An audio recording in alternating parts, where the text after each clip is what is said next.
வணக்கம் ஃப்ரெண்ட்ஸ். இன்றைக்கி நம்ம கிச்சனில் என்ன பார்க்க போகிறோன்னா ஆலு பரோட்டா எப்படி செய்கிறது வீட்டிலே எளிமையான முறையில்னு நான் பண்ணி காமிக்கிறேன். ஆரோக்கியமான இந்த டிஷ்ஷுக்கு என்னென்ன தேவைன்னு பார்த்துக்கலாம். ஃபஸ்ட்டு பொட்டேட்டோ 2 உருளைக்கிழங்கு நல்லா பாயில் பண்ணி வச்சுருக்கேன், வேக வச்சு. கூட கொஞ்சம் வெங்காயம் கட் பண்ணி வச்சுருக்கேன், புதினா கொஞ்சம் க்ளீன் பண்ணி வச்சுருக்கேன். இது எல்லாத்தையும் ஒன்றா மேஷ் பண்ணணும். கூட இஞ்சி பூண்டு பேஸ்ட் கொஞ்சம் சேர்த்துக்கலாம். இங்கே சில்லி பவுட்ரு கொஞ்சம், கரம் மசாலா கொஞ்சம் சால்ட்டு கொஞ்சம் ஆட் பண்ணிக்க போகிறோம். இவ்வளோ தான் தேவையான பொருள். இதுக்கு சப்பாத்தி மாவு ஒரு 1/2 அன் ஹவர் முன்னாடி பிசைஞ்சு எடுத்து வச்சுருங்க. எத்தனை பேர் தேவையோ அவ்வளோ பிசைஞ்சு எடுத்து வச்சுக்கிட்டு, இப்போ ஃபஸ்ட்டு அது ஆலு பரோட்டான்றது உருளைக்கிழங்குக்கு மற்ற மொழியில் உள்ள பேர் தான் ஆலு பரோட்டான்றது. ஸ்டைலாக ஒரு பேர் ஆகி போச்சுன்றதுனால ஆலு பரோட்டாவா, எனக்கு செய்ய தெரியாது அப்படின்னா என்ன அப்படின்ற மாதிரி கேட்குறீங்க. அதுக்காக தான் இந்த வீடியோ. இப்போ பொட்டேட்டோவை ஃபஸ்ட்டு நல்லா வேக வச்ச பொட்டேட்டோவை நம்ம உரிச்சிக்கிறோம். இதை உரித்து மேஷ் பண்ணிக்கணும். நம்ம இப்போது பொட்டேட்டோ நம்ம உரித்து எடுத்துட்டு நெக்ஸ்ட்டு இது எல்லாத்தையும் ஒன்றா சேர்த்து மேஷ் பண்ண போகிறோம். அதுக்காக தான் இப்போ உரித்து காமிக்கிறேன். நான் டைம் எடுக்குன்றதுனால நான் வேக வச்சுட்டேன். நீங்கள் அந்த மாதிரி விசில் போட்டு எடுத்து வச்சுக்கோங்க. குக்கரில் ஒரு 4 விசில் போட்டிங்கன்னா நல்லா அது மசிக்கிற அளவுக்கு நல்லா குழைய வெந்துடும்.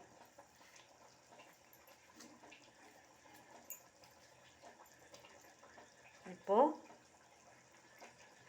பொட்டேட்டோ உரித்து எடுத்தாச்சு. இதை நம்ம நல்லா மேஷ் பண்ணிக்கலாம். ஓகேங்களா?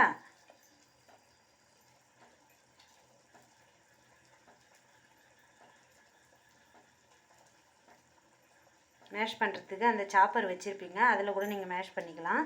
இதில் என்னென்ன போடணும்னு காமிக்கிறேன் பாருங்கள். ஃபஸ்ட்டு சில்லி பவுட்ரு போட்டு வச்சுட்டேன். இதோட ஆனியனையும் நம்ம ஒன்றா சேர்த்துடுறோம். கொஞ்சம் இஞ்சி பூண்டு பேஸ்ட்டு ஆட் பண்ணிக்கிறேன். சும்மா கொஞ்சம் தான், ஏன்னா இது டேஸ்ட்டு மாற்றிடுன்றது சும்மா கொஞ்சம் போடுறோம் நம்ம, அவ்வளோதான். இது கூட கொத்தமல்லி போடலை, புதினா மட்டும் நான் சேர்க்குறேன். ஏன்னா ஃப்ளேவர் கொஞ்சம் டிஃப்ரெண்ட்டாக இருக்கும், ஒரே மாதிரி இருக்கக்கூடாது. வெறும் பொட்டேட்டோ மட்டும் இருந்தால் நல்லா இருக்காதுன்றதுனால நம்ம இந்த மாதிரி சேர்க்குறோம். இப்போ எல்லாத்தையும் ஒன்றா மாதிரி பிசைஞ்சிக்கணும். இப்போ கொஞ்சமாக சால்ட்டு சேர்க்குறேன்.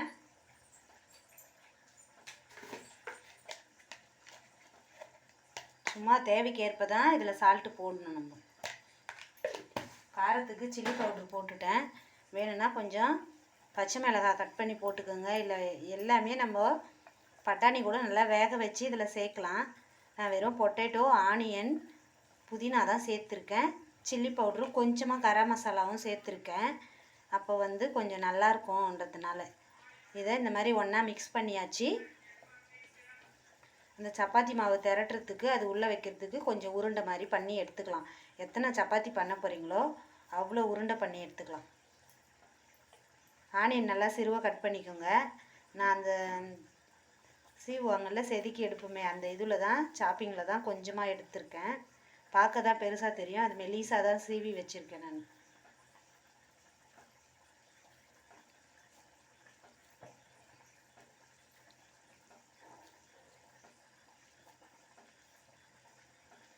ஏன்னா ரொம்ப பெருசாக இருந்ததுன்னா அது உருட்டும் பொழுது தடுக்கும், நமக்கு கனமாக தான் வரும். அதுக்காக நம்ம நல்லா மேஷ் பண்ணிக்கணும். பொட்டேட்டோவெல்லாம் எல்லாத்தையும் இப்போ உருண்டை பண்ணியாச்சு. மசாலா ரெடி ஆயிடுச்சு. இப்போ சப்பாத்தியை திரட்டி எடுத்துக்கலாம். அது உள்ளே வச்சு இதை புரட்ட போகிறோம், அவ்வளோதான். அதுக்கு ஸ்பைசியான கார சட்னியும் டொமேட்டோ சட்னி ரெடி பண்ணி வச்சுருக்கிறேன். அது கூட இதை வச்சு நம்ம பரிமாற போகிறோம். இன்றைக்கி டின்னர் ஆலு பரோட்டா. எங்கள் வீட்டில் எளிமையான ஆலு பரோட்டா செய்கிறேன். பேர் தான் ஸ்டைலிஷ். நம்ம இது பண்ணி கொடுக்கும்போது குழந்தைங்கள்லாம் விரும்பி சாப்பிடுவாங்க. அதுக்காக தான் இன்றைக்கி நான் இதை பண்ணுறேன். இப்போ அடுத்தது சப்பாத்தி உருட்டி எடுத்துக்கிறேன். நம்ம உருண்டை பிடிக்கிறதுக்கு முன்னாடி இந்த மாதிரி பேன் வச்சு எண்ணெய் விட்டு சூடு ஏறினதும் இந்த மசாலா ரெடி பண்ணோம் இல்லையா, பொட்டேட்டோ மசாலா, அதை இந்த எண்ணெயில் போட்டு கொஞ்சமாக சோம்பு வேணால் போட்டு தாளிச்சிக்கலாம். ஆனால் நான் சோம்பு சேர்க்கலை. நீங்கள் வேணுன்றவங்க போட்டுக்கோங்க, கொஞ்சம் ஃப்ளேவர் நல்லா இருக்கணும்னா போட்டுக்கோங்க. சும்மா நம்ம அது இந்த ஸ்மெல்லு பச்சை வாடை வரக்கூடாதுன்றதுக்காக நம்ம இதை வந்து லேசாக வதக்கி எடுத்துக்கணும்.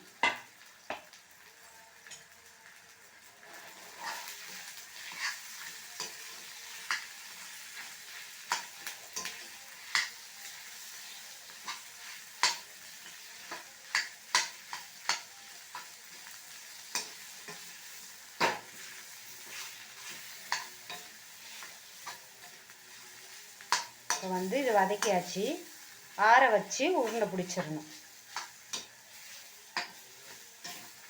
ரெடி ஆகிடுச்சு. நீங்கள் காரெல்லாம் உங்களுக்கு தேவைக்கு ஏற்ற மாதிரி போட்டுக்குங்க.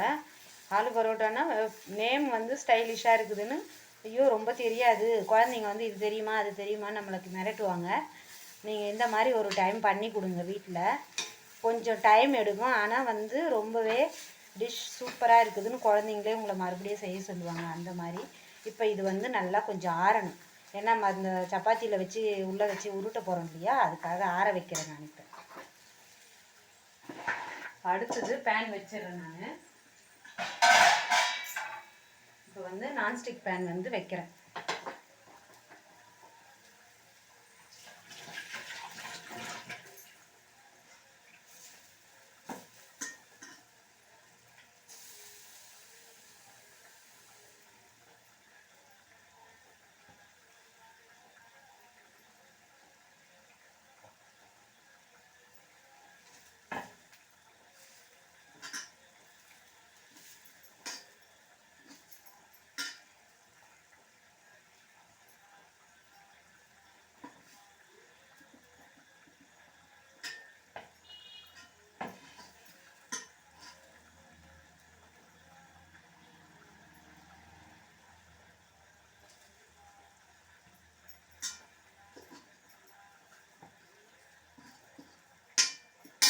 இப்போ வந்து பேன் வந்து இப்போ வந்து சப்பாத்தி திரட்டியாச்சு. இதில் இந்த ஆறின பூரணத்தை உள்ளே வைக்கிறோம். உள்ளே வச்சுட்டு இதை நல்லா க்ளோஸ் பண்ணிக்கிறோம்.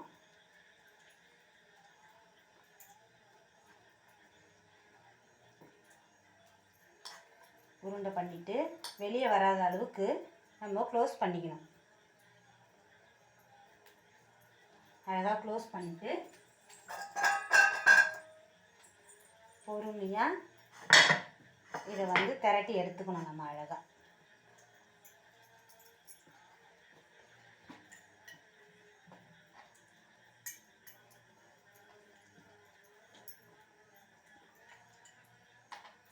கொஞ்சம் கனமாக தான் வரும், மெல்லிசாக வேணும்னா நம்ம பொறுமையாக பண்ணணும். இப்போது இந்த இது ரெடி ஆகிடுச்சு. பேனில் போட்டு திருப்பிக்கலாம். ஆயில் வேணுன்றவங்க கொஞ்சம் போட்டுக்கோங்க, ஆயில் வேணான்றவங்க போட வேணாம்.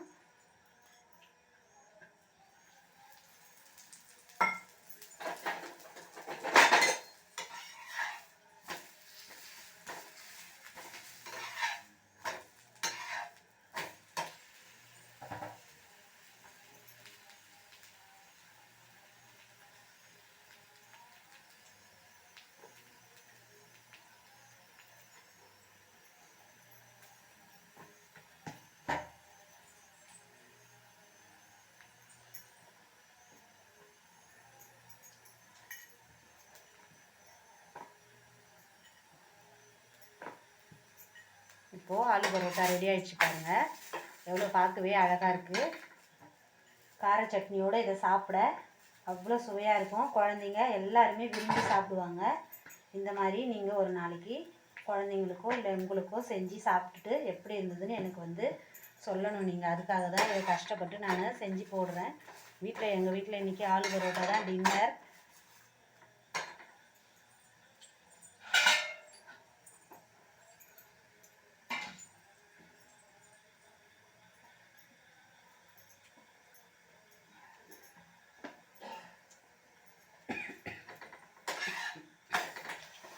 சுவையானது ரெடி ஆகிடுது.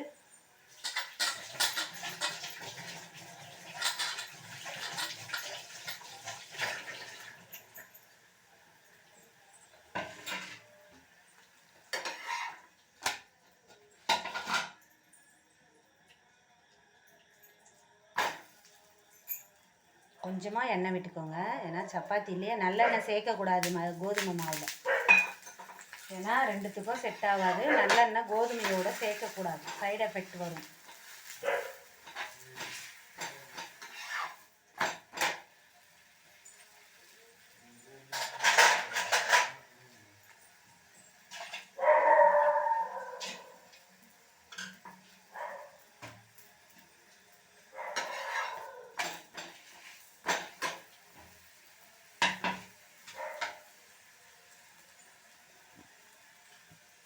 பாருங்கள், ஆலு பரோட்டா ரெடி ஆயிடுச்சு.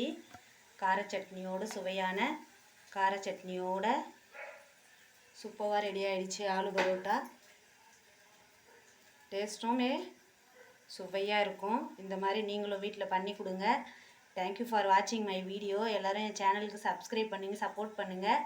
எல்லோரும் என் சேனலை ஷேர் பண்ணுங்கள், லைக் பண்ணுங்கள். Thank you once again. Bye bye friends.